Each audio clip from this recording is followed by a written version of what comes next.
और सर्वप्रथम पहला प्रदर्शन बॉटरमैन सैल्यूट जाबाज team captain inspector Vishwajeet Bhatia और उनके साथ सैल्यूट विश्वजीत भाटिया जाबाज टीम कैप्टन। और अब border women salute Seema Bhawani sub inspector Jyoti team captain Seema Bhawani. अगला प्रदर्शन बल की नारी शक्ति के साथ सीमा भवानी 5 मोटरसाइकिल 21 सीमा भवानी कांस्टेबल।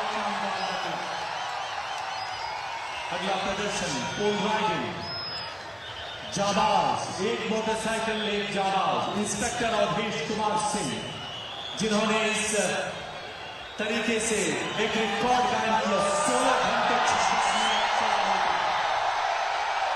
चुस्त मुस्तैदी के साथ नियंत्रण भरपूर।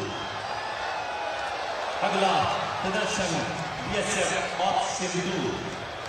जी हां, जाबाज एक मोटरसाइकिल 9 जाबाज कांस्टेबल सुधाकर यादव।